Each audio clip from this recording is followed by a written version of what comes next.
এই যে লাট সাহেব, অনেক তো বেলা হলো, আর কত পরে পরে ঘুমাবেন?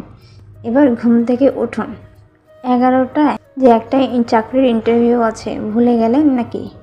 আর কত পরে পরে আমার বাবার পরিশ্রমের টাকা কেন অন্য ধ্বংস করবেন? ওই উঠবি নাকি পানি ঢেলে দেব? আপু, আপনি সবসময় আমার সাথে এমন করেন কেন? ওই আমি আবার কেমন করলাম? তোর সাথে ঠিকই তো বললাম, কোনো কাজকর্ম নেই, সারাদিন শুধু বাজে বন্ধুদের সাথে আড্ডা দেওয়া আর আমার বাবার অন্ন ধ্বংস করা। চাকরির জন্য তো কত ইন্টারভিউ দিয়েছি, না হলে কি করব আপনি বলেন। হবে কি করে চাকরি? করতেও তো যোগ্যতা লাগে, লেখাপড়া জানতে হয়। তোর তো একটাও নেই, না আছে যোগ্যতা, না উচ্চ লেভেলের পড়েছিস। যেদিন চাকরি পাবো সেদিন আর এখানে থাকবো না, আর মাত্র কয়েকটা দিন এখানে আছি। আচ্ছা, সেটা যেন খুব তাড়াতাড়ি হয়, তাহলে তোর মতো ছোট লোকের হাত থেকে রক্ষা পাবো। আমি আর কিছু বললাম না, ঘড়ির দিকে তাকিয়ে দেখি 10টা বেজে যাবে, তাই তাড়াতাড়ি গিয়ে ফ্রেশ হয়ে নিলাম। তারপর রেডি হয়ে নিচে চলে গেলাম। নিচে যাওয়ার পর, কি রে, এত তাড়াহুড়ো করে কোথায় যাচ্ছিস? আর খাবার খাবি না নাকি? চাচি একটা ইন্টারভিউ আছে, আর খেয়ে গেলে লেট হয়ে যাবে, আর আমি বাইরে থেকে খেয়ে নেব। এখন আসি। এই দাঁড়া, টাকা নিয়ে যাবি না নাকি? টাকা নিয়ে যা। না চাচি, টাকা আছে। আপু যা দিয়েছিল এই মাসের খরচ, সেখান থেকে যা আসে তা দিয়ে হবে। আর এমনিতেও তোমরা আমার জন্য অনেক করেছো, আশ্রয় দিয়েছো, 3 বেলা খেতে দিচ্ছ, আবার টাকা নেব কিভাবে? খুব বড় হয়ে গেছিস তাই না? আমি বলছি টাকা নিয়ে যাবি মানে ব্যাস, টাকা নিয়েই যাবি। চাচি, আমার দেরি হয়ে যাচ্ছে, পরে ইন্টারভিউ মিস হয়ে গেলে সমস্যা। আমি গেলাম, আল্লাহ হাফেজ। আরে টাকাটা তো নিয়ে যাবে। যা, ছেলেটা চলেই গেল। নিশ্চয় লামিয়া আজকে আবারও কে কিছু নিয়ে কথা শুনিয়েছে। মেয়েটাও যে কেন বুঝতে চায় না, সারাক্ষণ শুধু ওর সাথে লেগেই থাকে। ছেলেটা খেয়েও গেল না। এদিকে বাসা থেকে বের হয়ে দাঁড়িয়ে আছি 5 মিনিটের মতো। দাঁড়িয়ে আছি, কোনো সিএনজি বা কোনো গাড়ি পাচ্ছি না। হঠাৎ একটা সিএনজি দেখতে পেলাম, তারপর সেটাতে উঠে ইন্টারভিউর জন্য রওনা দিলাম। যেতে যেতে আপনাদের পরিচয়টা দিয়ে নিই, যদিও অনেকে আমাকে চিনেন। আমি ওমর ফারুক ফাহিম, ওরফে ফাহিম শেখ। আপাতত লেখাপড়া নাই, তাই বিন্দাস লাইফ। পরিবারের সদস্য বলতে আমি, বাবা আর মা, বাকিটা আর জানতে হবে না। আর এতক্ষণ কথোপকথন পরে বুঝে গেছেন যে একজন আমার চাচি আর লামিয়া আমার চাচাতো বোন। বয়সে আমার থেকে ছোট, কিন্তু সে আমাকে সহ্য করতে পারে না, তাই তাকে আপনি করে বলতে বলে। প্রায় 20 মিনিট পরে অফিসে পৌঁছলাম। গিয়ে দেখি ইন্টারভিউ শুরু হয়ে গেছে, আর মাত্র 5 জন বাকি আছে। আল্লাহই জানে আমার নাম কি ডেকে ফেলেছে নাকি। তারপর আরও 2জনের ইন্টারভিউ নিল, 3য় নাম্বারে আমার নাম ডাকা হলো। যাক, ভালোই হলো, আমার নাম শেষে ডাকা হলো। তারপর আমি ভিতরে প্রবেশ করলাম, আর আমার সামনে থাকা ব্যক্তিকে দেখে আমি খুবই অবাক, আর সেও আমাকে দেখে অবাক। তারপর সামনে থাকা লোকটি আমাকে জিজ্ঞেস করলো, কি রে ফাহিম, তুই এখানে, তাও আবার আমার এই ছোট্ট অফিসে, কি মনে করে এলি? আসলে বন্ধু, আমার একটা চাকরির দরকার খুব, তাই এখানে ইন্টারভিউ দিতে এসেছি। তারপর রেহান কলিগদের বাইরে পাঠিয়ে দিল, আর বাকি যারা ইন্টারভিউ দিতে এসেছিল তাদের চলে যেতে বলল। তারপর রেহান বলল, তা তোর আবার চাকরি দরকার কেন রে? দোস্ত, তুই তো জানিসই যে বিজনেস চাচা দেখাশোনা করে, আর তিনি যতদিন না আমাকে নিজ থেকে বিজনেসটা বুঝিয়ে দিচ্ছেন, ততদিন আমি ওনার কাছে বিজনেস আমার হাতে তুলে দিতে বলবো না। কারণ 5 বছর ধরে তিনিই তো আমাদের এই বিজনেস সামলাচ্ছেন, আর তিনি না যতদিন নিজ থেকে বলছেন ততদিন আমি ওনার কাছে কিছু চাইবো না। এখন ইন্টারভিউ নিবি কিনা বল। আর শোন, আমাকে মাঝে মাঝে কিছুদিন ছুটিও নিতে হতে পারে, বিদেশেও যেতে হতে পারে। এটা শোনার পর কেউ চাকরি দিতে চায় না। এখন বল, তুই চাকরি দিবি নাকি অন্য জায়গায় ইন্টারভিউ দেব? দূর শালা, কি যে বলিস না, এতে কোনো সমস্যা নেই। আর আমার চাকরি নিয়ে তোকে চিন্তা করতে হবে না। তুই আমাদের কোম্পানিতেই চাকরি করবি, এর থেকে বড় কথা আর কি হতে পারে? আর এমনিতেই এই পোস্টে 2জন লোক লাগতো, তোকে নিব আর ক্যান্ডিডেটদের মধ্যে একজনকে নিব। এইভাবে আড্ডা দিতে এইভাবে আড্ডা দিতে দিতে দুপুর হয়ে গেল। তখন রেহান বলল যে তার সাথে লাঞ্চ করে যেতে। অনেকবার না করার পরেও ছাড়লো না, লাঞ্চ করে ফিরতে হয়েছে। বের হওয়ার আগে আমাকে মাসের অর্ধেক বেতন অগ্রিম দিয়ে দিল। বাসায় ফেরার পর মিষ্টি নিয়ে নিলাম বাসার জন্য। দীর্ঘ 5 বছর ঘোরাঘুরির পর আজকে চাকরি পেলাম। বাসায় এসে মিষ্টির প্যাকেট চাচির হাতে তুলে দিলাম। তারপর চাচিকে বললাম যে আমি চাকরি পেয়ে গেছি। তারপর গিয়ে ফ্রেশ হয়ে নিলাম। পরে দুপুরের খাবার খেয়ে নিলাম, খেয়ে দিলাম এক ঘুম। বিকেলে ঘুম থেকে উঠে ফ্রেশ হয়ে রেডি হয়ে নিলাম। তারপর চাচিকে বলে বলে আপুর বাসার উদ্দেশ্যে বের হলাম। তারপর ভাগ্নে আর নেহার জন্য কাপড় কিনলাম আর আপুর বাসার জন্য মিষ্টি কিনলাম। তারপর আপুর বাসার উদ্দেশ্যে বের হলাম। যেতে যেতে সন্ধ্যা হয়ে গেল। বাসায় গিয়ে সব জিনিস আপুর হাতে তুলে দিলাম। সব কিছু থেকে আপু বলল, কিরে, এই শাড়িটা কি ওনার জন্য এনেছিস নাকি? আসলে আপু, থাক, আর বলতে হবে না। আজকে তুই আসবি বলে মহারানী নিজের হাতে সব রান্না করেছে। এমনিতেই তো তিনি রান্নাঘরের দিকে পাই দেন না। আর তুই সে কবে যে এখানে এসেছিলি, এখন তো আর আসিসই না। আসলে আপু, আমি তো কোনো রোজগার করতাম না, আর আমার হাত খরচের টাকাও তো তুই দিতি। তুই হাত খরচের টাকা দিতি, তবুও এখানে আসলে কেমন খারাপ দেখাতো না? তুই সব ভেবে এখানে আসিসনি। আর শুন, আমি তোকে কোনো হাত খরচ দেই না। যা টাকা দেওয়া সেটা তোর দুলাভাই দেয় তোকে, আমার বলতেও হয় না। তবুও যা দিতি তা দিয়ে আমি মাস চালিয়ে নিতাম। বাবা মা মারা যাবার পর থেকে তো দুলোভাই আমার পড়ালেখার সব খরচ বহন করতো। আর পড়ালেখা করেও 5 বছর ঘোরাঘুরি করেও কোনো চাকরি পাইনি। এটা তো লজ্জার বিষয়, তাই না? দুলোভাই না হয় কিছু বলবে না, কিন্তু বাকিরা তো হাসি ঠাট্টার ছলে বলে ফেলতেই পারে, তাই না? আচ্ছা ভাই, বুঝছি তুই অনেক কিছু চিন্তা করে এখানে আসিসনি, কিন্তু সারা বছর যে ঘোরাঘুরি করতে বিভিন্ন জায়গায়, তার টাকা কোথায় পেতি? সেটা সিক্রেট, এখন বলা যাবে না। সময় হলে ঠিকই জানতে পারবি। তা মহারানী কোথায় আছে এখন? এমন কিছু করিস না যাতে করে তোর বদনাম হয়। আর নেহা সাদিকার রুমে আছে, তুই আগে গিয়ে ফ্রেশ হয়ে নে, পরে তাদের সাথে দেখা করবি। তোর দুলাভাইকে কল দিয়ে তাড়াতাড়ি চলে আসতে বলতেছি। আমি আচ্ছা বলে ফ্রেশ হতে চলে গেলাম। ফ্রেশ হয়ে সাদিকাদের রুমে চলে গেলাম। সাদিকা হচ্ছে আমার ভাগ্নে। গিয়ে দেখি তারা ফুফি ভাতিজারা মিলে গল্প করতেছে। আমি ভিতরে যাওয়ায় সবাই চুপ হয়ে গেল। সাদিক এসে বলল, কেমন আছো মামা? এতদিনে আমাদের কথা মনে পড়েছে? আলহামদুলিল্লাহ, ভালো আছি মামনি। আমি না হয় আসিনি, কিন্তু তোমরাও তো যাও নাই। তা মামা, আজকে থাকবে না এখানে? না মামনি, কালকে আমার অফিস আছে। আর প্রথম দিনই যদি না যায় তাহলে কি চাকরি থাকবে নাকি? তাহলে আবার কবে আসবে? আর আমার জন্য কি এনেছো? দেখি মামুনি, কবে আসা যায়। আর তোমাদের 2 বোনের জন্য আমি অনেক অনেক চকলেট এনেছি, গিয়ে আম্মুর কাছ থেকে নিয়ে নাও। আচ্ছা মামা, তাহলে আমরা গিয়ে চকলেট খাই, তুমি আসো। আচ্ছা যাও। তারপর সাদিকা আর সবদা চলে গেল।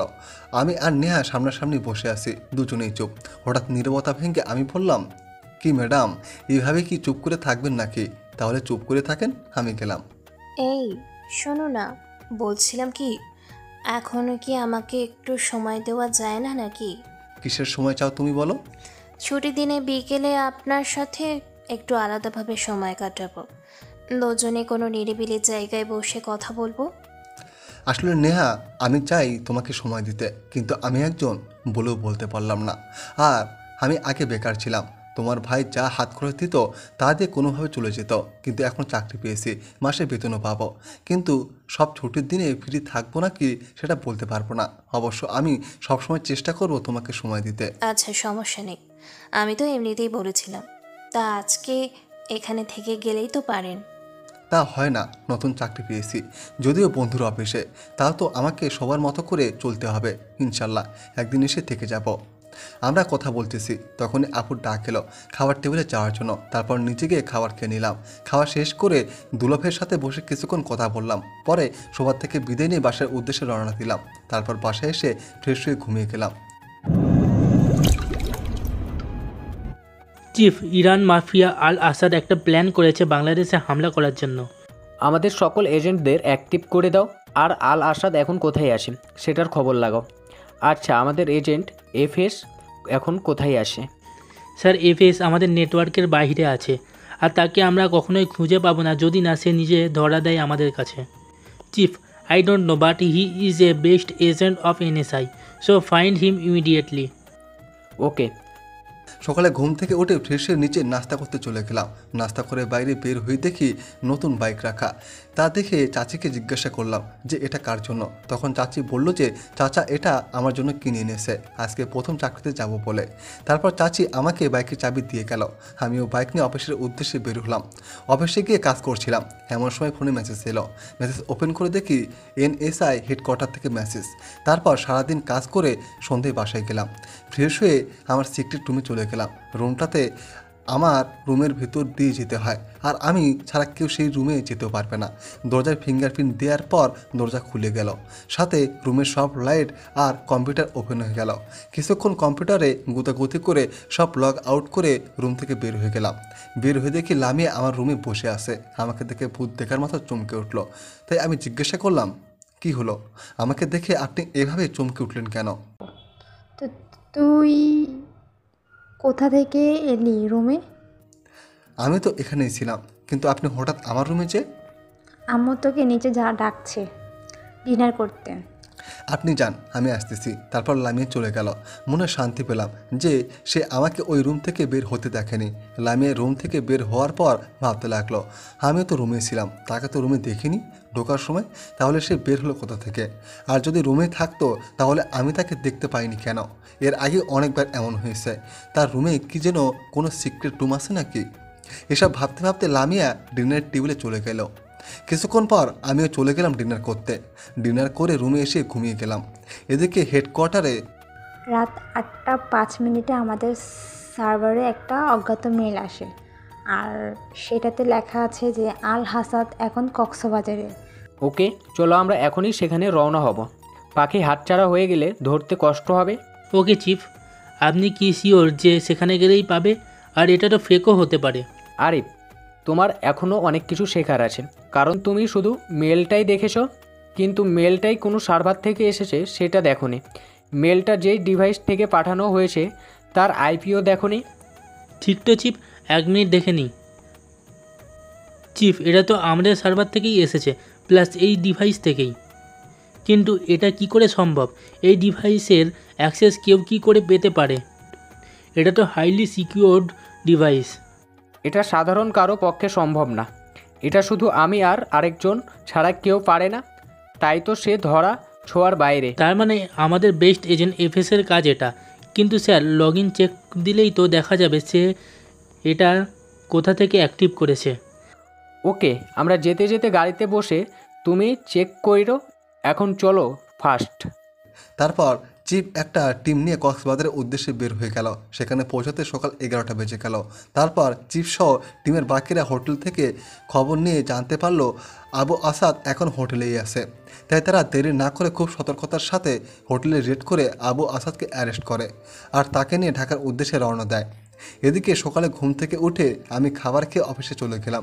মনোযোগ দিয়ে কাজ করতে লাগলাম। তখনই নেহার কল এলো। রিসিভ করার পর, হ্যালো, আপনি কোথায় আছেন? একটু তাড়াতাড়ি আসুন। কেন, কি হয়েছে? আর তুমি এমন ভয় পেয়ে আসো কেন? আর আমার সেখানে যেতে 10 মিনিটের মতো লেগে যাবে। প্লিজ তাড়াতাড়ি আসুন, আমার খুব ভয় করছে। আচ্ছা, আমি এক্ষুনি আসছি বলে অফিস থেকে বের হয়ে বাইক নিয়ে রওনা দিলাম। কিছুক্ষণ পরে সেখানে গিয়ে পৌঁছালাম। গিয়ে নেহাকে খুঁজতে লাগলাম। জায়গাটা খুবই নিরিবিলি, মানুষের যাতায়াত নাই বললেই চলে, কিন্তু নেহাকে কোথাও দেখছি না। হঠাৎ কে যেন আমাকে পেছন থেকে জড়িয়ে ধরলো, আর বোঝা যাচ্ছে খুব ভয় পেয়ে আসে, সাথে অনেক ক্লান্ত। তাকে দেখি নেহা। তখন আমি বললাম, নেহা, কি হয়েছে তোমার? আর এত ভয় পেয়ে আসো কেন? এখানে কিভাবে এলে? আসলে ওরা কারা? কাদের কথা বলছো তুমি? আসলে আমি কলেজ থেকে বের হওয়ার পর কিছু ছেলে আমার পিছু নেয়। তাদের থেকে বাঁচতে আমি হাঁটতে হাঁটতে এখানে চলে এসেছি। তারা আমার পিছু ছাড়ছিলই না। অনেক কষ্টে ওদের পিছু ছাড়িয়েছি। চলেন আমরা এখান থেকে তাড়াতাড়ি চলে যাই, না হলে আবার ওরা চলে আসতে পারে। তারপর নেহাকে নিয়ে একটা রেস্টুরেন্টে গেলাম। তারপর দুজনে সেখানে গিয়ে লাঞ্চ করে নিলাম। লাঞ্চ করার সময় টিভিতে খবর দেখতেছিলাম। খবরে শুধু আজকের ওই আতঙ্কবাদী নেই বলতেছে। সবশেষে চিফ বললেন, আজকের মিশনের সম্পূর্ণ ক্রেডিট আমার বেস্ট সিক্রেট এজেন্ট এফএসের।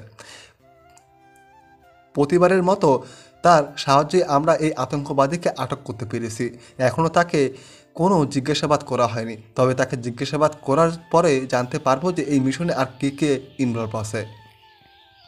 তখন একজন সাংবাদিক প্রশ্ন করলেন হেড চিফকে, আচ্ছা স্যার, এই সিক্রেট এজেন্ট এফএস কে? কী তার আসল নাম আর কোথায় থাকে সে?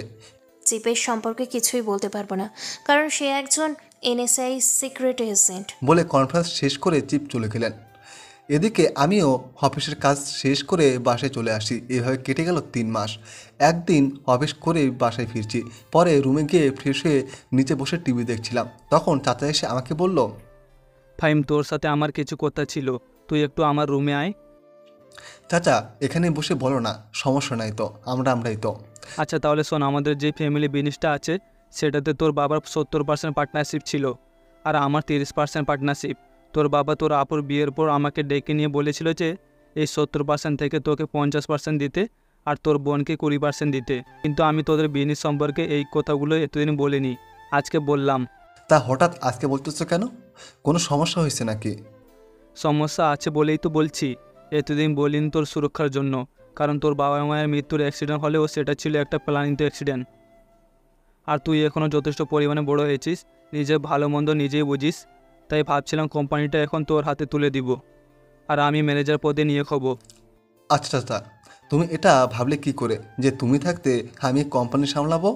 আর তাহলে আমার বাবা মাকে হত্যা করেছে আর তার শাস্তি হয়নি কেন? আসলে তোর বাবা অনেক ভালো বিজনেস বুঝতো, তাই আমাদের কোম্পানি ছিল বিশ্বের মধ্যে 3য় কোম্পানি, যা একটা ছোট দেশের হয়েও আন্তর্জাতিক বাজারে নিজের নাম তুলতে পেরেছিল। তাই অনেক বড় বড় বিজনেসম্যান অনেক প্রপোজাল নিয়ে এসেছিল আমাদের কাছে পার্টনার হওয়ার জন্য, কিন্তু তোর বাবা রাজি হননি। তাই তোর বাবাকে খুন হতে হয় দুবাইয়ের ডন আবু ওসমানের হাতে। সে তোর বাবাকে মারার জন্য কিছু লোক ভাড়া করে এদেশের তোর বাবা অ্যাক্সিডেন্ট হয়ে 1 বছর পর আমি এইসব জানতে পারি।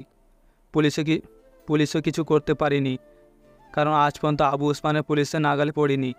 তার অবৈধ ব্যবসা সারা পৃথিবী জুড়ে, আর তুই তো তখন ছোট ছিলি, তাই কিছু বলতে পারিনি। চাচা তুমি আর এসব নিয়ে চিন্তা করো না, তার শাস্তি সে নিশ্চয়ই পাবে। আর তাকে কোনো কারাগারে পাঠানো হবে না, সরাসরি উপরে পাঠিয়ে দেওয়া হবে। তুই কি বলতে চাইছিস? দেখ বাবা, এমনিতে তোর বাবা মাকে হারিয়েছি, তবুও তুইও যদি চলে যাস তাহলে কি হবে? দেখ আমরা যেমন জীবনযাপন করছি তেমনিই করব, তবুও তুই এসব ভাবিস না। চাচা সময় হলেই দেখতে পাবে। আর আমাকে কিছু কাজের জন্য চট্টগ্রাম যেতে হবে, রাতে রওনা দিব। আচ্ছা ঠিক আছে, যাস। শোন আরেকটা কথা, অনেক তো তোর বয়স হলো আর এখন চাকরিও পেয়ে গেছিস, এবার বিয়েটা করে ফেল। এই বিষয়ে আপু আর তোমরা যা ভালো বোঝো করো। আচ্ছা তাহলে আগামী সপ্তাহে তোর বিয়ে, আমরা সব আয়োজন করে ফেলবো, সমস্যা নেই। আচ্ছা যা ভালো মনে করো তাই করিও, কিন্তু পাত্রীটাকে? সেটা না হয় তোর আপুই ঠিক করবে। আমি আচ্ছা বলে সেখান থেকে চলে এলাম, রুমে গিয়ে ব্যাগ গুছিয়ে নিলাম, তারপর টিকিট বুকিং করলাম, রাতে চট্টগ্রামের উদ্দেশ্যে রওনা দিলাম। যেতে যেতে সকাল হয়ে গেল, বাস থেকে নেমে হোটেলে চেক ইন করলাম, তারপর ফ্রেশ হয়ে সকালের নাস্তা করলাম। নাস্তা শেষ করে কাজে চলে গেলাম, মানে যে কাজটা করার জন্য এসেছিলাম সেই কাজটা শেষ করার জন্য। একটা নির্জন জায়গায় গেলাম, সেখানে গিয়ে একটা লোককে দেখতে পেলাম, তার কাছে গিয়ে কুশল বিনিময় করে নিলাম, তারপর কাজের কথা বলে আবার হোটেলে ফিরে এলাম, তারপর রেস্ট নিলাম কিছুক্ষণ। বিকেলে উঠে একটু ঘুরতে বের হলাম, ঘোরাঘুরি শেষ করে সন্ধ্যা হলো হোটেলে ফিরতে, তারপর হোটেলে বিল মিটিয়ে ঢাকার উদ্দেশ্যে রওনা দিলাম। সকালে বাসায় পৌঁছে গেলাম, রুমে গিয়ে ফ্রেশ হয়ে রেস্ট নিলাম, দুপুরে খাওয়া দাওয়া করে কিছুক্ষণ রেস্ট নিয়ে একটু ঘুরতে বের হলাম। আজকে ফ্রি আছি, তাই নেহাকে সাথে নিয়ে যাব ঘুরতে, যেই ভাবা সেই কাজ। তাই আপুর বাসায় চলে গেলাম নেহাকে পিক আপ করতে, কিন্তু সেখানে কি নেহাকে পাইনি। নেহা নাকি তার এক বান্ধবীর সাথে দেখা করতে গেছে কিছুক্ষণ আগে, তাই একা একাই চলে গেলাম রোমানা পার্কে। সুন্দর মনোরম পরিবেশ হাঁটতে, পার্কে গিয়ে বাইক পার্ক করে 10 টাকার বাদাম কিনে নিলাম হাঁটতে হাঁটতে খাওয়ার জন্য। বাদাম খেতে খেতে হাঁটতে লাগলাম, কিছু দূর যাওয়ার পরে চোখ আটকে গেল একজোড়া কাপড়ের রেখে। তাদের কাছে গিয়ে আরও বেশি অবাক হয়ে গেলাম, কারণ কাপড়টি ছিল নেহার সাথে আরেকটা ছেলে। বাহ ভালো, আপনার বান্ধবীর সাথে দেখা করতে গেছেন, তাহলে এই আপনার সেই বান্ধবী? ভালো, চালিয়ে যান বলে সেখান থেকে চলে আসতে লাগলাম। এই যে শুনুন, আমি কিছু শুনতে চাই না, আর কিছু না বলে সেখান থেকে চলে এলাম। বাসায় এসে নিজের রুমে চলে গেলাম, আর সেসব পুরনো দিনের কথাগুলো মনে পড়ছে। আর আমার আর নেহার প্রথম দেখা, তারপর তার সাথে করা দুষ্টুমির কথা। ফ্ল্যাশব্যাক, আপুর বিয়ে হচ্ছে, তাই আমরা সবাই অনেক হইচই করছি, অনেক আনন্দ করছি সবাই মিলে, কিন্তু আবার কষ্ট হচ্ছে যে আপু চলে যাচ্ছে। তারপর আপুর বিয়েটা হয়ে গেল, আপুর সাথে আমি তার বাসায় যাই। বিয়ের আগেই আপুর থেকে জানতে পারি যে আপুর নাকি একটা ননদ আছে আমার বয়সী, সে পড়ালেখে আমার থেকে অনেক ভালো, সে নাকি এখন বিদেশে পড়াশোনা করে, কিন্তু তখন নেহার সাথে আমার দেখাই হয়নি। আপুর বিয়ের 2 বছর পর বাবা মা একটা অ্যাক্সিডেন্টে মারা যায়, তখন আমি ইন্টার 2য় বর্ষে পড়ি, বর্তমানে প্রথম ও 2য় বর্ষে চিপে আসি। তাই আমার লেখাপড়ার সুবাদে আমাকে আমেরিকা পাঠিয়ে দেওয়া হয়। সেখান থেকে লেখাপড়া শেষ করে দেশে আসার পর NSI-তে চাকরি পাই। কিন্তু আমার শর্ত ছিল আমি সবার থেকে আলাদাভাবে কাজ করব, আর আমার পরিচয় কখনো কারোর সামনে যেন না আসে। তারপরেই একদিন ভাগ্যক্রমে নেহার সাথে আমার দেখা হয়ে যায়। তারপর তার সাথে তুমুল ঝগড়া হয়, কিন্তু তখন আমি জানতাম না যে ওই আপুর ননদ। একদিন আমি আপুর বাসায় যাই আমার হাত খরচে কিছু টাকা আনার জন্য। সেখানে গিয়ে আমি অবাক হয়ে যাই, কারণ আপুর বাসায় গিয়ে আবার নেহাকে দেখতে পায়, আর নেহাও আমাকে দেখতে পেয়ে অবাক। তাই আমাকে জিজ্ঞাসা করলো, এই আপনি এখানে কিভাবে? নিশ্চয় আমার পিছু করছেন। আপনাদের মতো ছেলেদের আমি ভালো করেই চিনি। সুন্দরী মেয়ে দেখলেই হয়েছে, তাকে পটানোর ধান্দা শুরু করে দেন। এক্সকিউজ মি, আমি মোটো আপনার পিছু নেইনি। আমার কোনো শখ নেই ময়দা সুন্দরীর পিছনে ঘোরার। আর আমি পটাবো আপনাকে, যার পিছনে হাজারটা মেয়ে ঘুরে সে নাকি পটাবে একটা ময়দা সুন্দরীকে। How funny. হ্যাঁ, তাই যদি হয় তাহলে আপনি এখানে কেন? সেটার কৈফিয়ত আপনাকে দিতে বাধ্য নই। হঠাৎই আমাদের কথার মাঝখানে সাদিকা চলে এলো। এসে আমাকে জিজ্ঞাসা করলো, আসসালামু আলাইকুম মামা, কেমন আছো? ওয়ালাইকুম আসসালাম, আলহামদুলিল্লাহ ভালো। তো তুমি কেমন আছো মামুনি? আমিও ভালো আছি। তুমি তখন এলে আর দাঁড়িয়ে আছো কেন? বসো। এই তো মামুনি, একটু আগে এলাম। তা তোমার আম্মু কোথায়? আম্মু তো বাবার সাথে বাইরে গেছে। আচ্ছা তুমি বসো, আমি দাদুকে বলছি নাস্তা দেওয়ার জন্য। ও সাদিয়া, এটা কে রে? ফুপি, এটা আমার মামা। আমাকে আর বোনকে অনেক ভালোবাসে মামা। তাহলে দাদুকে নাস্তা দিতে বলতে হবে। কেন যাও ফুপি, আমার মামার জন্য নাস্তা নিয়ে আসো। আমি পারবো না, যত সব। মামা তুমি বসো, আমি নাস্তা নিয়ে আসছি। থাক মামুনি, লাগবে না। আজকে আমার একটু তাড়া আছে, আমাকে যেতে হবে। আর আপুকে বলো টাকাটা পাঠিয়ে দিতে। দাঁড়াও মামা, আম্মু টাকা দিয়ে গেছে, দাদুর কাছে নিয়ে দিয়ে আসছি। কিছুক্ষণ পর, কি ফাইম, কেমন আছো? আর কখন এলে? আলহামদুলিল্লাহ আন্টি, ভালো আছি। আপনি কেমন আছেন? আমিও ভালো আছি। আমার সাথে আসো, আগে নাস্তা, পরে বাসায় যাবে। তা না হলে তোমাকে আজকে ছাড়ছি না। আন্টি আমার তাড়া আছে, আপুকে বলেছিলাম, তাই আমাকে যেতে হবে। অন্য একদিন এসে খাবো। আচ্ছা, মনে থাকে জানো। আর এই নাও টাকা। এতে হবে নাকি আরও কিছু টাকা লাগবে? না আন্টি, হেতে আমার চলে যাবে। আর আমি যখন চাকরি পাবো তখন আমি টাকাগুলো ফেরত দিয়ে দেবো। দেখো ফাহিম, তুমি আমার ছেলের মতোই। তাই তোমার আপুকে আমিই বলেছি চাকরি না পাওয়া পর্যন্ত তোমার সমস্ত খরচ দিতে। কারণ তোমার আপু বলেছে যে তুমি কখনো কারো কাছে কোনো কিছু চেয়ে নাও না। ধন্যবাদ আন্টি আমাকে এতটা সাহায্য করার জন্য। তাহলে আমি এখন আসি। সেদিন পর আর আপুর বাসায় যায়নি। অনেক দিন পর আপুরা সবাই আমাদের বাসায় এসেছিল। সেদিন নেহাও এসেছিল। সেদিন সে আমার কাছে ক্ষমা চায় সেদিনের ব্যবহারের জন্য। এরপর থেকে আমাদের রিলেশন শুরু হয়। কিছুদিন পর নেহার বাসায় সবাই জেনে যায়, কিন্তু তারা মানা করেনি। বর্তমানে রাতে খাওয়ার জন্য লামে এসে আমাকে ডেকে নিয়ে গেল। খাবার টেবিলে চাচা বলল, ফাহিম, আগামী শুক্রবার তোমার আর নেহার বিয়ে। 3 দিন পর কীভাবে সম্ভব? আর বিয়েটা না করলে হয় না নাকি? দেখো, সোমাইয়া আমাকে সব বলেছে, আর সেই বলেছে বিয়েটা দ্রুত করাতে। আর আমাদের সব আত্মীয়দের দাওয়াত করা হয়ে গেছে। তুমিও তোমাদের বন্ধুদের ইনভাইট করে ফেলো, তাই বিয়েটা আর পিছানো সম্ভব না। আচ্ছা বলে খাবার খেয়ে রুমে চলে এলাম। তারপর হোয়াটসঅ্যাপে গ্রুপে মেসেজ দিয়ে বললাম সবাইকে 2 দিনের ভিতরে আমার বাসায় থাকতে, যে যেখানে থাকুক না কেন। সবাই বলল যে চলে আসবে। তারপর আর কি, ঘুমিয়ে গেলাম। সকালে ঘুম থেকে উঠে দেখি অনেকগুলো মিস কল এসেছে। ওপেন করে দেখি সবগুলো নেহা দিয়েছে। তারপর কল ব্যাক না করে ব্লক করে দিলাম। আপনারা ভাবছিলেন কল রিসিভ করব, ভুলেও না। তারপর ফ্রেশ হয়ে নাস্তা করে অফিসে চলে গেলাম। সেখানে সবাই আমাকে অগ্রিম শুভেচ্ছা জানালো। পরে নিজের ডেস্কে বসে কাজ করতে লাগলাম। হঠাৎই মোবাইল বেজে উঠেছে। বের করে দেখলাম। সকালে ঘুম থেকে উঠে দেখি আমার বন্ধুরা সবাই এখানে চলে এসেছে। তাদের দেখে আমি অবাক হয়ে জিজ্ঞাসা করলাম, কিরে তোরা হঠাৎ এত সকালে এখানে? আর সিয়াম, তোর না আমেরিকা যাওয়ার কথা ছিল 2 দিনের লাইগে গতকাল রাতে? দূর বেটা, আমেরিকা তেমন কোনো দরকার যাওয়ার ছিল না। আর সব থেকে বড় হলো তোর বিয়ে, কাজকর্ম, এগুলো পরের বিষয়। আর শালা, তুই তো বলেছিলি 2 দিনের ভিতরে এখানে থাকতে, কিন্তু কি কারণে তা আর বলিস নাই। চাচা গতকাল কল করে বললো যে তোর বিয়ে, তাই আজকেই চলে আসতে, তাই আমরা চলে এলাম। যাক, এসেছিস ভালোই হলো। এখন চাচার সাথে হাতে হাতে সব কাজ করে দিবি, আর আমি শুধু দেখব যে তোরা কাজ ঠিকমতো করিস কিনা। তাদের সাথে কথা বলছিলাম কিভাবে সাজানো হলে বাড়িটা সুন্দর দেখা যাবে, তখনই আপুর কল রিসিভ করে, হ্যাঁ আপু বল, কোনো সমস্যা নাকি? আমি নেহা। ভাবি ব্যস্ত আছেন? ও আচ্ছা, দোস্ত তোরা এখানে বস, আমি একটু আসতেছি বলে একটু সাইডে চলে গেলাম। তা আপনি হঠাৎ করে কল দিলেন যে? বিয়েটা ভেঙে দেওয়ার জন্য নাকি? আমি আগেই বলে দিচ্ছি, বিয়েটা ভাঙা আমার পক্ষে সম্ভব না, কারণ এই বিয়েতে লুকিয়ে আছে দুই পরিবারের সম্মান। আমি এই জন্য কল দিইনি আসলে। ও বুঝতে পারছি যে আপনার বয়ফ্রেন্ড আপনাকে হুমকি দিচ্ছে আপনি এই বিয়ে করলে সে সুসাইড করবে। এতে আমার কিছু যায় আসে না। এখন রাখি, অনেক কাজ বাকি রয়েছে বলে কল কেটে দিলাম। আসলেই তো আমার এই বিয়েটা ভেঙে দেওয়া উচিত, কারণ সে তো এখন আর আমাকে ভালোবাসে না, সে হয়তো অন্য কাউকে ভালোবাসে, আর তাকে তো বিয়ে করা উচিত যাকে ভালোবাসা যায়। তারপর আবার বন্ধুদের কাছে চলে এলাম। পরে হলুদের অনুষ্ঠানে কী করা যায় আর বাড়িটা কোন ডেকোরেটরকে দিয়ে সাজানো যায় সেসব নিয়ে কথা বলতে লাগলাম। চাচা আমাদের সাথে যোগ দিলেন। অপরদিকে নেহা আমার সাথে কথা শেষ করে নিজের ঘরে চুপচাপ বসে আছে, মন খারাপ করে, সাথে কান্না করছে। হঠাৎ আপু নেহার কাছ থেকে আপুর ফোন আনতে গিয়ে দেখে নেহার এই অবস্থা। আপু নেহাকে জিজ্ঞাসা করে কি হয়েছে।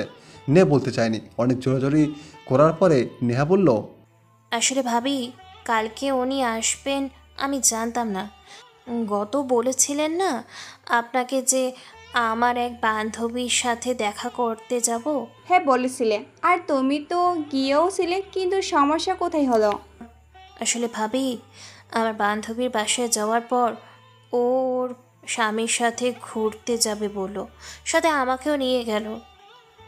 হঠাৎ তার একটা কল আসে, সে কথা বলার জন্য সাইডে চলে যায়, আর তখন আমি ওর জামাইয়ের সাথে কথা বলছিলাম। হঠাৎই কোথা থেকে জানি উনি চলে আসেন, আর উনিই ভাবলেন যে এটা নাকি আমার নতুন বয়ফ্রেন্ড। তা নিয়ে উনি আমার সাথে কথাও বলছেন না ঠিক মতো। কথা না বললে ওনাকে সত্যটা বলবো কিভাবে ভাবি, তুমিই বলো। দেখো নেহা, এত বছর যতটুকু বুঝতে পেরেছি সে তোমাকে অনেক ভালোবাসে, আর আমার ভাই এখনও ঠিক সেই ছোট্টটি রয়ে গেছে। নিজের ভালোবাসা জিনিসের ভাগ কাউকেই দিতে চাই না। আমার যখন তোমার ভাইয়ের সাথে বিয়ে হয় তার আগে যখন মা ওর পছন্দের কোনো খাবার রান্না করতো, সে একাই খেত, সেটা আমাকে একটুও দিত না, আর সে সেই খাবার শুধু একজনের ভাগ বসাতে দিত। কিন্তু আমাদের বিয়ের আগের বছরই সে আমার ভাইকে ছেড়ে চলে যায়। সেখান থেকে কোনো দিনও ফেরা সম্ভব না। তখন সে অনেক ভেঙে পড়েছিল, কারোর সাথে ঠিকমতো কথা বলতো না। তুমি কখনো ভাবতে চেষ্টা করোনি যে কি করে দুই পরিবার তোমাদের ভালোবাসার সম্পর্ক মেনে নিয়েছে? তা ঠিক, ভাইকে আমি অনেকবার জিজ্ঞেস করেছিলাম যে আমাদের ব্যাপারটা এত সহজে মেনে নিল কিভাবে। শুধু আমার দিকে তাকিয়ে দুই পরিবার তোমাদের ভালোবাসার সম্পর্ক মেনে নিয়েছে, কারণ সেদিন আমার ভাই টাকা দিতে এসেছিল, তখন তোমার সাথে তার ঝগড়া হয়। তখন অনিকের মা বলেছিল, আমি সেদিন অনেক খুশি হয়েছিলাম, কারণ দীর্ঘ 1.5 বছর পর আমার ভাই কারোর সাথে অনেকক্ষণ কথা বলেছিল। সেদিন আমি তোমার ভাইয়ের কাছে বলেছিলাম তোমাদের ব্যাপারে, তোমার ভাইও মেনে নিয়েছিল, শুধু বলেছিল যে ফাহিম চাকরি পেলে তোমাদের বিয়ে দিবে। কিন্তু দেখো আল্লাহর কি নীলা খেলা, তার আগে তোমাদের মধ্যে সম্পর্ক সৃষ্টি হয়ে গেছে। এইসব নিয়ে আর ভাবিও না, সব ঠিক হয়ে যাবে। আর আমি ফাহিমের সাথে কথা বলবো এই বিষয়ে, তুমি চাপ নিও না। এদিকে আমি আমার বন্ধুদের নিয়ে কাজে লেগে পড়লাম। কাজের মধ্য দিয়ে 2 দিন পার হয়ে গেল। সকাল হলেই সবাই তড়ি ঘড়ি লাগিয়ে দেবে আমাকে হলুদ লাগিয়ে গোসল করানোর জন্য। সারাটা শুধু পার্কের সেই কথাটাই মনে পড়ছিল। কোনো রকম রাতটা পার করলাম। সকালে ফ্রেশ হয়ে নিলাম। বন্ধুরা উঠে ফ্রেশ হয়ে নিচে চলে আসলো। সবাই মিলে নাস্তা করে নিলাম। কিছুক্ষণ পরকে ফুল নিয়ে এলো গাড়ি আর আমার রুম সাজাতে। তারপর সবাই গাড়ি সাজাতে ব্যস্ত হয়ে গেল। গাড়ি সাজানো শেষে একে একে সবাই গোসল করতে চলে গেল। আমিও গোসল সেরে নিলাম। পরে বন্ধুরা আমাকে রেডি করে দিল। তারা নিজেরাও রেডি হয়ে নিল। তারপর নিচে চলে গেলাম। গিয়ে দেখি স্যার NSI চিফ এসেছেন। ওনার সাথে গিয়ে কুশল বিনিময় করে নিলাম। পরে সবার সাথে আলাপ করে দিলাম, কিন্তু তিনি কি কাজ করেন সেটা বলেনি। আর তিনি বাবার খুব ভালো বন্ধু বটে, তাই আমাকে একটু স্পেশাল পাওয়ার দেওয়া হয়। তারপর 1টার দিকে আপুর বাসায় আমার হবু শ্বশুর বাড়ির উদ্দেশ্যে রওনা দিলাম। 30 মিনিট পর সেখানে পৌঁছে গেলাম। তারপর বিয়ের পর্ব শেষ করা হলো। পরে সবাই খেতে বসে পড়লো। আমার জন্য স্পেশাল খাবারের ব্যবস্থা করা হয়েছে। বুঝে নিত শাওরানার খাবারটা তো একটু আলাদাই হবে। আমি আর বন্ধুরা মিলে সেই খাবার খেলাম। তারপর মাওলানা সাহেব দোয়া করলেন আমাদের দাম্পত্য জীবনে সুখী হওয়ার উদ্দেশ্যে। এখন বিদের পালা। নিয়ে সে কি কান্না শুরু করে দিল আসার সময়। যেখানে আমার সান্ত্বনা দেওয়ার কথা সেখানে আমি আগে এসে গাড়িতে বসে আছি। এই বিষয়টি দেখে সবাই অবাক যে জামাই বউকে রেখে গাড়িতে বসে আছে। পরে নেহাকে গাড়িতে উঠিয়ে আমার পাশে বসিয়ে দিল। তারপর গাড়ি তার আপন গতিতে চলতে লাগলো গন্তব্যের উদ্দেশ্যে। আমাদের সাথে আপু আসলো আমাদের বাসায়। ভাগ্নেরা আগে চলে এসেছিল আর সেখানে সব কাজ আপু আর দুলো ভাইকেই দেখতে হয়েছে, তাই আজকে এলো। বাসায় আসার পর থেকেই সবাই নতুন বউকে দেখে নিয়ে ভিড় জমিয়ে ফেলেছে। আমি রুমে গিয়ে ফ্রেশ হয়ে নিলাম। পরে বন্ধুদের সাথে ছাদে চলে গেলাম আড্ডা দিতে রাত প্রায় 12টা বেজে গেল। তখন আপু ছাদে এলো আর এসে আমার সব বন্ধুদের নিচে চলে যেতে বলল যে আমার সাথে নাকি কথা আছে, তাই তারা যেন নিচে চলে যায়। তারা চলে যাওয়ার পর আপু আমাকে বলল, দেখ ভাই, তুই যখন যাই চেয়েছিস তাই তোকে দিয়েছি, কখনো মানা করি নেই। তোর দুলাভাই কখনো তুই তার কাছে কোনো কিছু চাইলে মানা করিনি। যদি আজ বাবা মা থাকতো তাহলে তোর সব ইচ্ছা হয়তো আমাদের থেকেও ভালোভাবে পূরণ করতো। হঠাৎ আজকে এসব কথা বলতেছিস, তাও আবার এই সময়ে? কোনো কারণ ছাড়া নিশ্চয় এইগুলো বলছি না। তা কারণটা তো জানতে চাইছি, বল কি কারণে এসব বলছিস? শোন, আজকে তোকে এই কথাগুলো বলছি, ভাবিস না তোকে দয়া করছি। আমি বোন হয়ে কখনো তোকে দয়া করতে পারি না। বাবা মায়ের পর আমার যা দায়িত্ব তার শুধু পালন করছি। আর একটা কথা সবসময় মনে রাখবি, আমার চোখে যা দেখি তা সবসময় সত্যি হয় না। আপু কি বলছিস? কিছু বুঝতে পারছি না আমি। আচ্ছা, এখন রুমে যা। নেহা একা একা বসে আছে।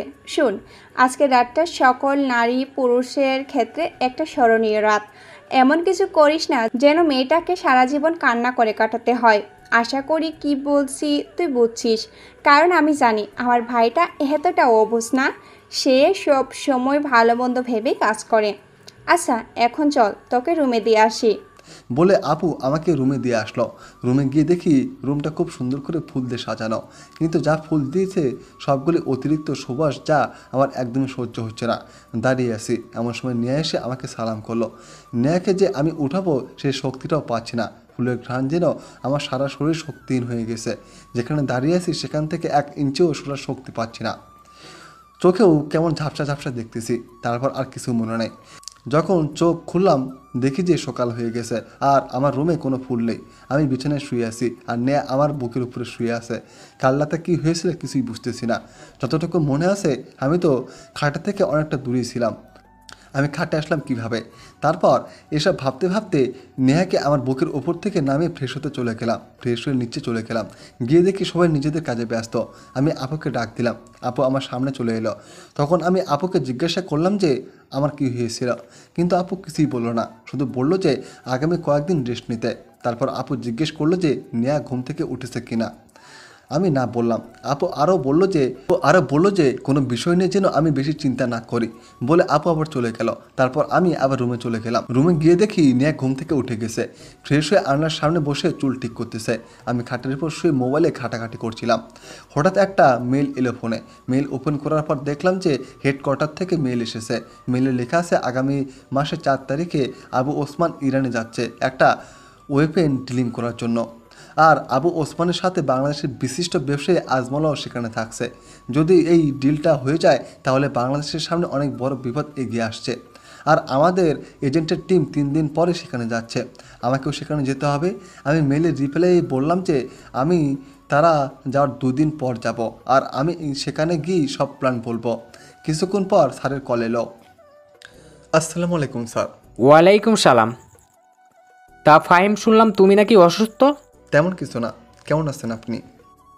ভালো থাকি কি করে? 4 তারিখে ডিলটা আটকাতে পারলে শান্তি।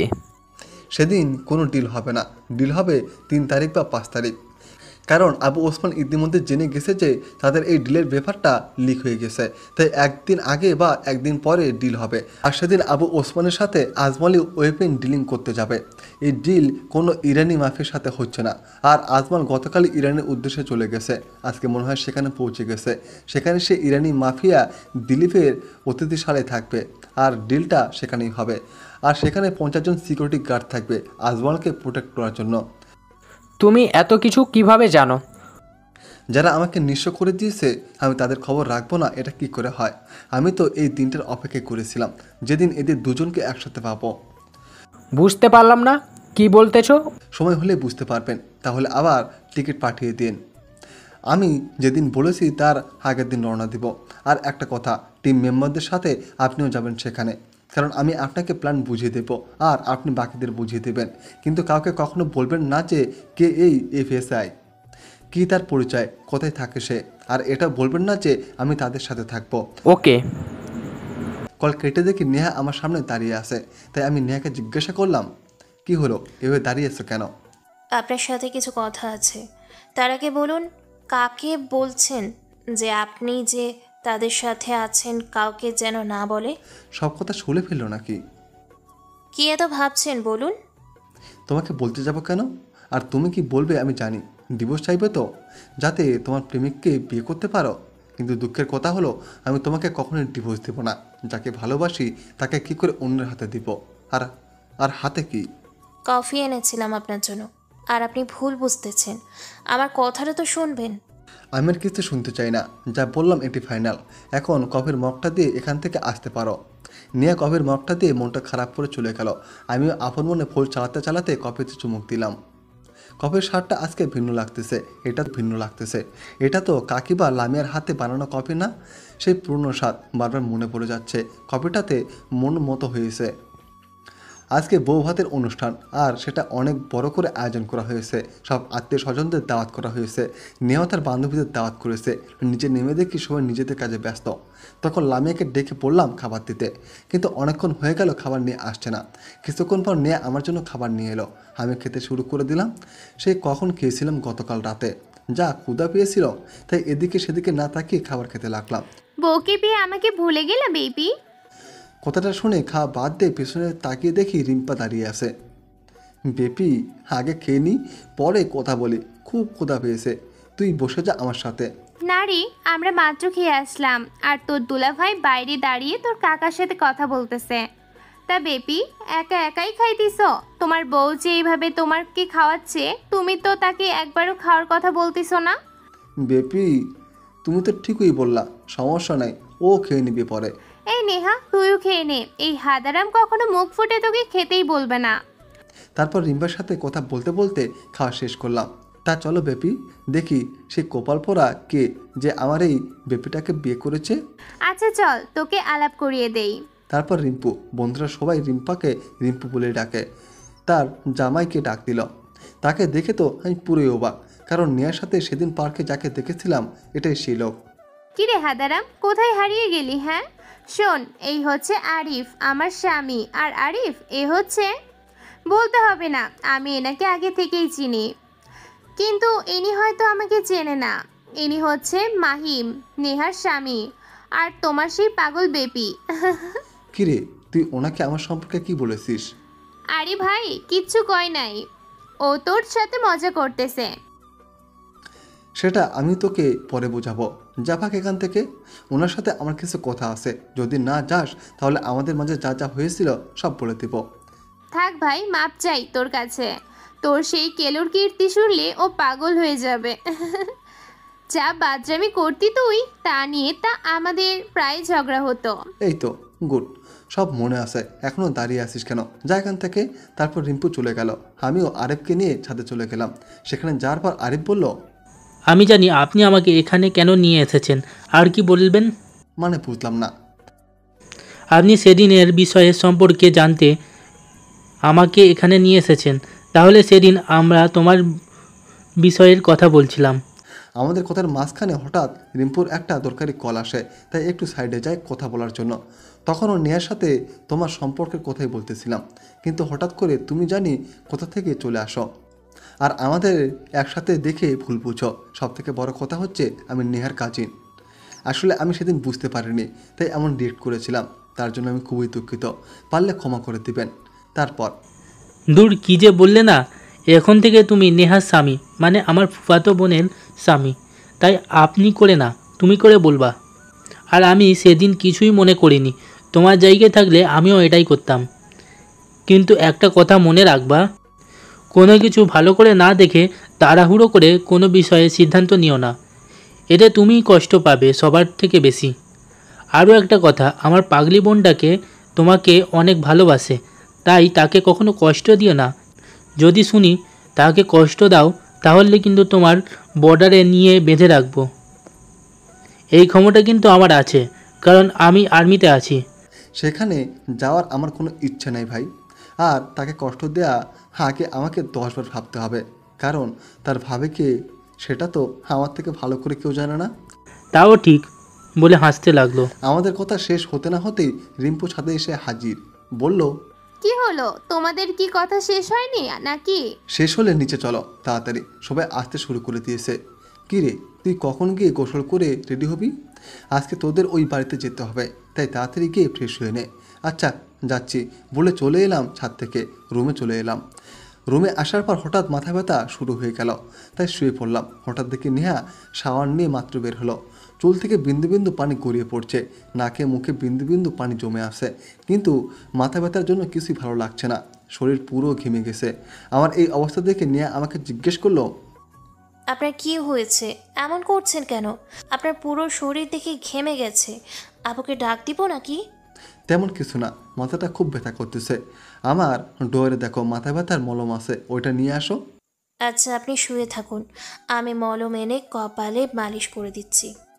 বলে নেহা মলম আনতে চলে গেল। মলম নিয়ে এসে মাথায় মালিশ করে দিল। এখন একটু ভালো লাগছে, তাই উঠে গোসল করে নিলাম। গোসল শেষে করে পাঞ্জাবি আর জিন্স প্যান্ট পরে নিলাম। পরে আমি আর নেহা নিচে চলে গেলাম। সবাই সেখানেই আছে। গতকাল যারা আসতে পারেনি, আজকে তারা এসে বউকে দেখা নিয়ে ব্যস্ত। তারপর সবাই খাওয়া দাওয়া পর্ব শেষ করলো। এবার পালা নেহাদের বাসা যাওয়ার। সন্ধে আমরা নেহার বাসার উদ্দেশ্যে রওনা দিলাম। সেখানে পৌঁছাতে পৌঁছাতে 8টা বেজে গেল। তারপর নেহার সাথে তার রুমে গিয়ে ফ্রেশ হয়ে নিলাম। পরে সবার সাথে বসে ডিনার করে নিলাম। আর এবার রিম্পুও ছিল আমাদের সাথে। খাওয়া শেষ করে রুমে চলে গেলাম। গিয়ে মোবাইল নিয়ে বসে পড়লাম। তখনই রুমে আপু এলো। এসে বলল যে কালকে ডাক্তারের কাছে যেতে। গতকাল নাকি ডাক্তার কিছু টেস্ট লিখে দিয়েছিল, সেগুলো করে আবার তাকে দেখতে বলেছে। আমি বললাম ঠিক আছে। পরে আপু চলে গেল। আপু চলে যাওয়ার পর আমি শুয়ে পড়লাম আর ভাবতে লাগলাম কীভাবে নেহার থেকে ক্ষমা চাওয়া যায়। এসব ভাবতে ভাবতেই ঘুমিয়ে গেলাম। সকালে ঘুম থেকে উঠে ফ্রেশ হয়ে নিলাম। নেহা এখনও ঘুম থেকে ওঠেনি। ফ্রেশ হয়ে নিচে চলে গেলাম। গিয়ে নাস্তা করে ডাক্তার কাছে চলে গেলাম। আসসালামু আলাইকুম আঙ্কেল, কেমন আছেন? ওয়ালাইকুম আসসালাম। আলহামদুলিল্লাহ ভালো। তুমি কেমন আছো এখন? আলহামদুলিল্লাহ, আমিও ভালো আছি। আপনি নাকি বলেছিলেন কিছু টেস্ট করাতে, তাই এলাম আর কি। হ্যাঁ, সেদিন কী কারণে তুমি সেন্সলেস হয়ে গিয়েছিলে তা জানার জন্য কিছু টেস্ট করতে হবে।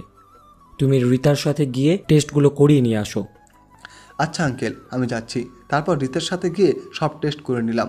সাথে সিটি স্ক্যানও করেছিল, কিন্তু কেন করিয়েছে কিছুই বুঝিনি। সব টেস্ট করে আঙ্কেলের কেবিনে চলে এলাম। আচ্ছা আঙ্কেল, বিল কত হলো? রিতা তো বলেনি। সেই সব নিয়ে তোমাকে চিন্তা করতে হবে না, সেটা তোমার চাচা দেখে নেবে। আচ্ছা, আমার রিপোর্টগুলো কখন পাবো? বিকালে এসে নিয়ে যাইও। আমি আচ্ছা বলে সেখান থেকে চলে আসি। তারপর নেহার জন্য কালো গোলাপ নিলাম এক গুচ্ছ। নেহার কালো গোলাপ অনেক পছন্দ, তাই নিলাম আর কি। তারপর বাসার উদ্দেশ্যে রওনা দিলাম। বাসায় পৌঁছে ফুলগুলো ড্রেসিং টেবিলের উপরে রেখে ফ্রেশ হতে চলে গেলাম। ফ্রেশ হয়ে নিচে গেলাম। যাওয়ার পর আপু জিজ্ঞাসা করলো যে রিপোর্ট কখন দেবে। আমি বললাম আঙ্কেল বলেছে বিকেলে গিয়ে নিয়ে আসতে। আপু বলল যে আমার আর যেতে হবে না, দুলোভাই আসার সময় নিয়ে আসবে। আর আমাকে রুমে গিয়ে রেস্ট নিতে বললো, তাই আমি রুমে চলে গেলাম। যাওয়ার আগে আপুকে জিজ্ঞাসা করলাম যে নেহা কোথায়। আপু বলল যে ভাগ্নেদের সাথে ছাদে গেছে। আপুর কাছ থেকে রুমে চলে গেলাম। রুমে গিয়ে ফুলের তোড়া নিয়ে ছাদে চলে গেলাম। গিয়ে দেখি ফুফি ভাতিজারা গল্প জুড়েছে, তাই আমি তাদের পেছনে দাঁড়িয়ে একটা কাশি দিলাম। তারপর কাশির শব্দ শুনে নেহা আর ভাগ্নেরা চলে যেতে লাগলো। তখন আমি বললাম, মামারা তোমরা নিচে যাও তো, তোমার আন্টির সাথে আমার কথা আছে। আচ্ছা মামা। তারপর তারা নিচে চলে গেল। আমি আর নেহা দুজনে কিছুক্ষণ নীরবতা পালন করলাম। তারপর নীরবতা ভেঙে আমি নেহার সামনে হাঁটু করে বসে গোলাপের তোরা এগিয়ে দিয়ে বললাম, তুমি এসেছিলে কোনো এক বর্ষা ভেজা রোদের দিনে। সেই বর্ষার পানি দিয়ে মনের সাগর করেছিলে পরিপূর্ণ। বুঝেছিলাম ভুল তোমায়, দিয়েছি অনেক কষ্ট। পারবে কি সব ভুলে করতে ক্ষমা আমায়? যদি করতে পারো ক্ষমা, তাহলে এই গোলাপগুলো গ্রহণ করো আর চলে আসো এই বুকের মাঝে, এসে পরিপূর্ণ করো এই খালি বুকটাকে। কি হলো, কোনো রেসপন্স আসছে না কেন? তাকে দেখি নেয়া এক ধ্যানে আমার দিকে তাকিয়ে আছে। ডাকছি, তাও কোনো সারা শব্দ পাচ্ছি না। তাই হালকা হালকা ধাক্কা দিয়ে জিজ্ঞাসা করলাম, কি হলো, এভাবে দাঁড়িয়ে আছে কেন? না মানে কিছুই। আপনি এত সুন্দর ছন্দ বানান কিভাবে? যার এমন একটা সুন্দর বউ থাকে, সে ছন্দ কেন, কবিতায় বানিয়ে ফেলতে পারে। যেই না চেহারা, আবার আমাকে পটাতে আসছে। তাই এই গোলাপ কোথায় পেলেন? তোমার জন্য এনেছি। তা যদি না নিতে চাও তাহলে নিতে হবে না। তোমার পাশের বাসার আন্টির মেয়েটা খুব ভালো, আমাকে খুব সম্মান করে, তাই তুমি না নিলে তাকে দিয়ে দেবো। কি বললেন আপনি? আবার বলেন তো। ওই যে পাশের বাসার আন্টির মেয়েকে ফুলগুলো দিয়ে দেবো। আমার জন্য আনা ফুল কাউকে দিতে হবে না, এগুলো আমারই থাকবে। আর আমি কি আপনাকে সম্মান করি না নাকি? এটা আমি কখন বললাম? থাক, এখন আর ঝগড়া করতে হবে না, নিচে এসে লাঞ্চ করে নাও তোমরা। তুই কখন এলি আপু? যখন তোরা ঝগড়াই করছিলি তখনই এসেছি। তাড়াতাড়ি আয়, তোর দুলাভাইও আজকে আগে চলে এসেছে, নিচে তোদের জন্য অপেক্ষা করছে, আর তোর রিপোর্টও নিয়ে এসেছে। আচ্ছা যা, আমরা আসছি। তারপর আপু চলে গেল, আপুর সাথে আমিও গেলাম, আর নেহা ফুলগুলো রুমে রাখতে চলে গেল।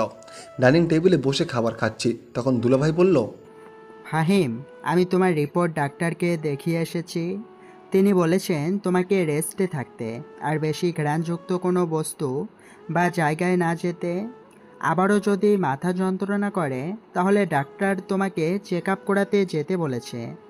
কিন্তু দুলাভাই, আমাকে তো 4 দিন পর ইরানে যেতে হবে একটা কাজে। কোনো কথা না, ডাক্তার যখন বলেছে তখন রেস্ট থাকবি। একটা কাজে আপু, বোঝার চেষ্টা কর, কাজটা খুবই দরকারি। কোনো কথা হবে না, তাড়াতাড়ি খেয়ে নে, আর আমি রেহানের সাথে কথা বলে নিব। তুই বাড়ি থেকে এক পাও বের হবি না আগামী 7 দিন। দুলাভাই, আপনি তো কিছু বলেন, আমার বিষয়টি বুঝতে চেষ্টা করেন। আচ্ছা, এই বিষয়ে পরে কথা বলি, এখন খেয়ে নাও। তারপর খাবার শেষ করে রুমে চলে এলাম। রুমে এসে শুয়ে শুয়ে ভাবতে লাগলাম, কি এমন রিপোর্টে লেখা আছে যার জন্য আপু আমাকে কোথাও যেতে দিচ্ছে না। এদিকে শোনো, তুমি তো ফাহিমকে বলতেও চাওনি তার কি এমন অসুখ হয়েছে। ডাক্তার যেমন তাকে রেস্টে থাকতে বলেছে, তেমনই বলেছে তাকে যেন কোনো কাজে বাধা দেওয়া না হয়, যাতে তার মাথায় প্রেশার পড়ে। আর তার এমন অবস্থায় অপারেশনও করা যাবে না, এতে হিতের বিপরীত হতে পারে। উনি বিদেশের অন্যান্য বন্ধুদের সাথে এই বিষয়ে কথা বলতেছেন, আর ওর অপারেশন করাতে অনেক খরচ হতে পারে, ডাক্তার বলেছে। টাকা কোনো ব্যাপার না, ওর সুস্থতা দরকার। আচ্ছা, আর তাকে কোনো কিছুতে বাধা দিও না, সাথে নেহাকেও যেতে বইল, কারণ তার একা যাওয়া ঠিক হবে না। ঠিক আছে। এদিকে যাওয়া নিয়ে ভাবতে ভাবতে কখন যে ঘুমিয়ে গেছি তা মনে নেই। ঘুম থেকে উঠে দেখি সন্ধ্যা হয়ে গেছে। তারপর ফ্রেশ হয়ে রেহানকে কল দিলাম, কিরে বেটা, বিয়ের দিন যে গেলি আর তো এলিই না। আরে না রে মামা, এই একটু কাজের চাপ বেড়ে গেছে। 3 দিন ছুটিতে ছিলাম তো, অনেক ফাইল জমা হয়ে গেছে, সেগুলো চেক করে সাইন করতে করতেই জীবন তেজপাতা হয়ে যাইতেছে। বেশি না মামা, আর 15 দিন পরে আমি আবার অফিসে যাব। কি 15 দিন পরে? যা শালা, বিয়ে করে তো বউর আঁচলের নিচে আটকে গেছোস। না রে মামা, একটা কাজে দেশের বাইরে যেতে হবে, আর শরীরটাও ভালো না, ডাক্তার রেস্টে থাকতে বলেছে, আর কাজটাও জরুরি, তাই বিদেশে যেতে হবে। আচ্ছা ঠিক আছে, তাহলে এখন রাখি, ভাবিকে সময় দে বলে কল কেটে দিল। ফোন দেখে তাকিয়ে দেখি আপু দাঁড়িয়ে আছে। তখন আপু বলল, শোন, তুই না বলেছিলি যে দেশের বাইরে যাবি, কিছুদিনের জন্য যেতে পারিস, কিন্তু যাওয়ার সময় নেহাকে নিয়ে যাস। নতুন বিয়ে করেছিস, এমনিতেও ওকে সময় দিতে পারিস নি আগে, তাই দুজন একসাথে যাবি।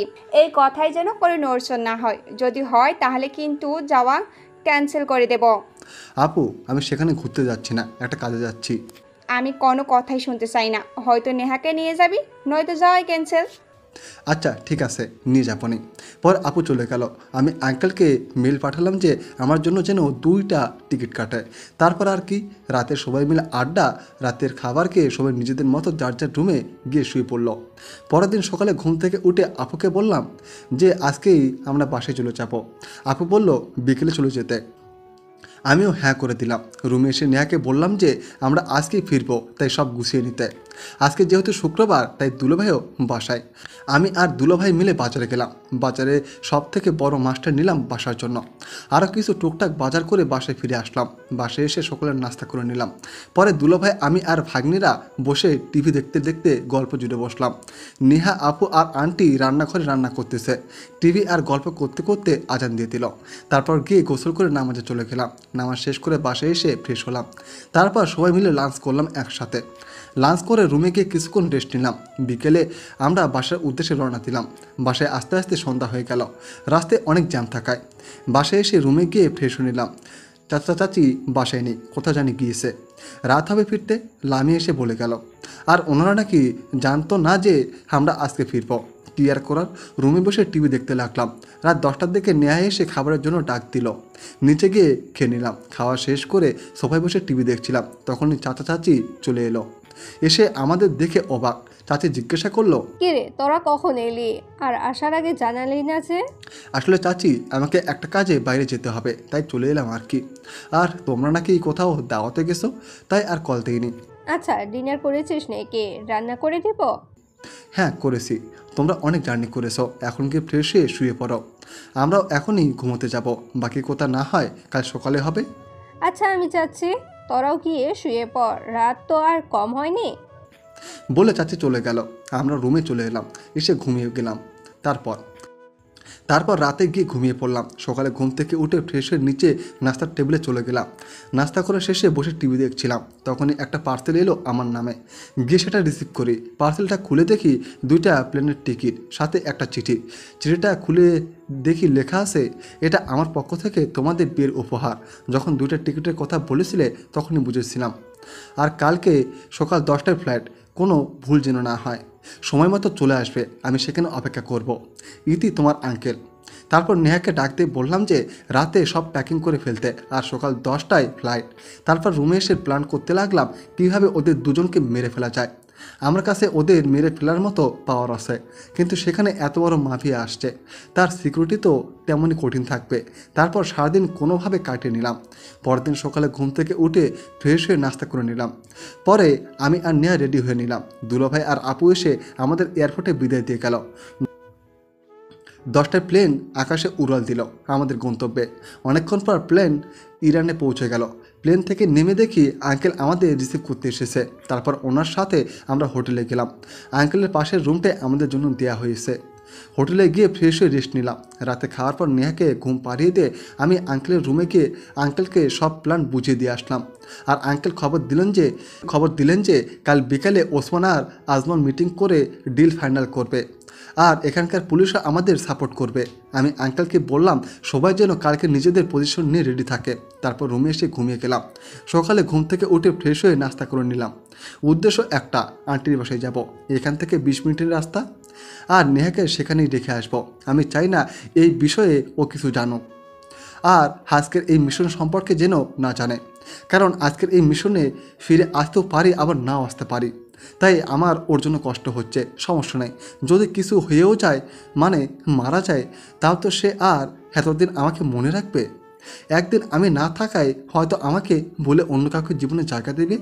এসব ভাবতে ভাবতে কখন যে চোখে পানি চলে এলো বুঝতেই পারিনি। চোখে পানি দেখে নেহা জিজ্ঞাসা করেছিল। আমি উত্তরে বলেছিলাম যে অনেকদিন পর আন্টির বাসায় যাচ্ছি তাই। তারপর আন্টির বাসার উদ্দেশ্যে রওনা দিলাম। কিছুক্ষণ পর আন্টির বাসায় পৌঁছে গেলাম। আন্টি তো আমাদের দিকে মহা খুশি। কাজের চাপে বিয়েতে যেতে পারেনি, ভিডিও কলে আমাদের বিয়ে দেখেছিল।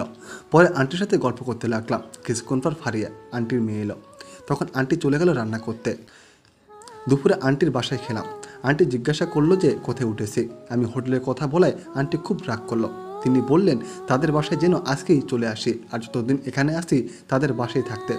অনেক মানা করার পরেও আন্টি রাজি হয়নি। তাই নেহাকে আন্টির বাসায় থাকতে বলে আমি চলে আসি, আর বলে আসি যে ফেরার সময় ব্যাগ নিয়ে ফিরব। সেখানে এসে আঙ্কেলের কাছে চলে গেলাম, সবাই সেখানেই ছিল। আমাকে দেখে সবাই অবাক, সবাই শুধু আঙ্কেলকে আমার কথা জিজ্ঞাসা করেছিল। তখন আঙ্কেল বলল যে আমি ওনার বন্ধুর ছেলে আর এই মিশনে তাদের সাথে থাকবো। তারপর আমরা মিশনের উদ্দেশ্যে বের হলাম। দেখলাম সিকিউরিটি অনেক টাইট আর পুলিশরাও নিজেদের পজিশন নিয়ে রেডি আছে। তারপর আমরা এক এক করে বাইরের গার্ডগুলোকে মেরে দিয়ে ভেতরে প্রবেশ করলাম। এতে কিছু পুলিশ সদস্য আহত হয়েছে, তাদেরকে হাসপাতালে পাঠানো হয়েছে। সাথে আমাদের একজন এজেন্টও আহত হয়, তাকেও হাসপাতালে পাঠানো হয়েছে। এখন আবু ওসমান আর আজমল খান বেঁচে আছে। ভিতরে ঢোকার সময় যে সামনে পড়েছে তাকেই ডিসকেও মানে গুলি করে মেরে ফেলেছি। একেবারে হল রুমে ঢুকে দেখি আবু ওসমান আর আজমল সামনাসামনি বসে কথা বলছে। দরজার শব্দ শুনে তাকিয়ে দেখে যে আমরা দাঁড়িয়ে আছি। তাড়াতাড়ি করে পিস্তল বের করে গুলি করতে নিলে আমি আজমলকে মাথা বরাবর গুলি করে দেই আর সাথে সাথে আজমল মাটিতে লুটিয়ে পড়ে। এবার আবু ওসমানের পালা, আর সে হচ্ছে আন্ডারগ্রাউন্ডের ডন। বিভিন্ন দেশের পুলিশ তাকে খুঁজছে কিন্তু কেউ ধরতে পারছে না, আর সে এখন আমাদের সামনে দাঁড়িয়ে আছে। অর্ডার হচ্ছে তাকে ধরে নিয়ে যাওয়া, কিন্তু আমি তাকে সরাসরি বুকের বাঁ পাশে গুলি করে দিই। গুলি করার সাথে সাথেই কে যেন মাথার পিছনে জোরে আঘাত করে আর মাথায় প্রচণ্ড যন্ত্রণা করা শুরু করে দেয়। হঠাৎই গুলির শব্দ পাই, আর কিছু মনে নেই আমার টিমের মেম্বাররা আমার থেকে কিছুটা দূরে ছিল, আর সেই সুযোগে কেউ একজন এসে মাথায় বাড়ি দেয়। আমার যখন জ্ঞান ফিরে তখন দেখি আমি হাসপাতালের বেডে শুয়ে আছি। পাশে আপু দুলাভাই চাচা চাচি নেহা বসে আছে। আমার চোখ মেলে তাকানো দেখে সবার মুখে হাসি ফুটে উঠেছে। আবুকে জিজ্ঞাসা করে জানতে পারি যে আজ 3 দিন পর আমার জ্ঞান ফিরেছে। সবার মুখে শুধু একটাই প্রশ্ন যে আমরা এখানে ঘুরতে এসেছি, তাহলে আমার এই অবস্থা কীভাবে হলো? আর আমি তো আন্টির বাসা থেকে ভালোভাবেই ফিরেছিলাম। আসলে আন্টির বাসা আমি বলে রাখি ডাক্তার চলে এলো, এসে বলতে লাগলো, হাই মিস্টার, এখন কেমন বোধ করছেন? আলহামদুলিল্লাহ ভালো। আর 3 দিন পর আমার জ্ঞান ফিরেছে মানে? আসলে আপনাকে যখন এখানে নিয়ে আসা হয় তখন আপনার অবস্থা খারাপ ছিল। মাথায় আঘাত লাগার ফলে অনেক রক্ত বের হয়ে গেছিল। এখানে নিয়ে আসার সাথে সাথেই আপনার মাথা আমরা ব্যান্ডেজ করে দিই। তারপর আপনার মাথা স্ক্যান করে দেখতে পাই যে মাথায় একটা টিউমার আছে। সম্ভবত টিউমারটি আপনার ব্রেনের সাথে যুক্ত ছিল। আপনার মাথায় আঘাত লাগার ফলে টিউমারটি ব্রেন থেকে আলাদা হয়ে যায়, আর সেই সুযোগেই আমরা অপারেশন করে সেটা বের করতে সক্ষম হয়েছি। কিন্তু অপারেশন সাকসেসফুল হলেও আমরা 72 ঘন্টার আগে কিছুই বলতে পারিনি। আর 72 ঘন্টার আগেই আপনার জ্ঞান ফিরেছে, তাই আমরা খুবই খুশি। আপনাকে আরও একদিন এখানে থাকতে হবে। কালকে যদি পরীক্ষার পর সব রিপোর্ট ভালো আসে তাহলে আপনাকে ছুটি দেওয়া হবে। আচ্ছা ঠিক আছে। আর একটা কথা, ওনার এখন বেশি কথা বলা বারণ। যেহেতু ওনার মাথায় অপারেশন করা হয়েছে সেহেতু ওনাকে রেস্ট নিতে হবে। এগুলো বলে ডাক্তার চলে গেল। ডাক্তার যাওয়ার পর আঙ্কেল এলো, এসে জিজ্ঞাসা করলেন যে কেমন আছি। আমি উত্তরে বললাম যে ভালো আছি। তখন কোথায় কোথায় আপু আঙ্কেলকে জিজ্ঞাসা করে বসলেন যে উনি এখানে কিভাবে, আর আমার দেখাই বা ওনার সাথে কিভাবে হলো। তখন আঙ্কেল আমার দিকে তাকালেন। আমি ইশারে ওনাকে না বলতে বললাম, কিন্তু তিনি আমার কথা শুনলেন না। তিনি সবাইকে সবটা বলে দিলেন। এটা বলে দিলেন যে আমি NSI এর সেই সিক্রেট এজেন্ট যার নাম সবাই জানে, কিন্তু তাকে চোখে দেখার ভাগ্য কারো হয়নি। তিনি একেবারে শুরু থেকে শেষ পর্যন্ত সব বলে দিল গড়গড় করে। ওনার কথা শুনে সবাই আমার দিকে চোখ গরম করে তাকালো আর বোকাঝোকা শুরু করে দিল। দীর্ঘ 2 ঘন্টা বোকাঝোকা করে সবাই চুপ হয়ে গেল। প্রায় সন্ধ্যা হয়ে এসেছে, তাই আপুরা সবাই আন্টির বাসায় চলে গেল। সবাই এসে আমার সাথে কথা বলছে, শুধু নেহা আমার সাথে কোনো কথাই বলেনি, আমার পাশে শুধু বসেছিল। তাই আমি জিজ্ঞাসা করলাম, কি হলো? সবাই কথা বললো আমার সাথে, শুধু তুমি কোনো কথা বলনি। মন খারাপ কেন? কি হয়েছে বলো আমাকে। কি হলো বলো, কি হয়েছে? কি বলবো? আমি কি আপনার কেউ হই নাকি যে আপনি করেন তা আমি জানতে পারবো না, আর আপনার কাছে আমার সমস্যার কথা বলবো? আমি তো আপনার কেউই হই না। ও, এই জন্য আমার বউটা রাগ করে আছে। আচ্ছা সরি, আমার ভুল হয়ে গেছে, এবারের মতো ক্ষমা করে দাও। একটা শর্তে করতে পারি, যদি সত্যটা মেনে নেন। কিসের সত্য? দেশে গিয়ে সুস্থ হওয়ার পর 1 মাস আমাকে নিয়ে বিভিন্ন জায়গায় ঘুরতে হবে। আচ্ছা ঠিক আছে, এবার একটা হাসি দাও। আগে শর্ত পালন করেন, তারপর দেখা যাবে। রাতে আপু আর দুলাভাই এসে খাবার দিয়ে গেল। খাবার খেয়ে ঘুমিয়ে গেলাম। সকালে ঘুম থেকে উঠে ফ্রেশ হয়ে নিলাম। পরে আপু আর দুলাভাই খাবার নিয়ে এলো। খাবার খেয়ে নিলাম। কিছুক্ষণ পর ডাক্তার এসে আমাকে নিয়ে গেলেন চেক আপ করতে। চেক আপ করানোর পর সব রিপোর্ট নর্মাল এসেছে, তাই ডাক্তার আমাকে রিলিজ করে দিয়েছে আর কিছু ওষুধ লিখে দিয়েছে। বলেছে 1 মাস এই ওষুধ খেলে সেলাই করার জায়গা শুকিয়ে যাবে। ডাক্তারের কাছ থেকে বিদায় নিয়ে আন্টির বাসায় চলে গেলাম। আর কাল সকালে আমাদের ফ্লাইট বাংলাদেশে, আমরা সবাই ফিরে যাব কাল। এই গল্পের সমাপ্তি এখানে দেওয়া হলো। সবাই দোয়া করবেন যে বাংলাদেশে এসে ফাইমান নেহা যেন শান্তিতে সংসার করতে পারে। সবাই সুস্থ থাকবেন, ভালো থাকবেন আর নিজের যত্ন নেবেন। সবাইকে ধন্যবাদ।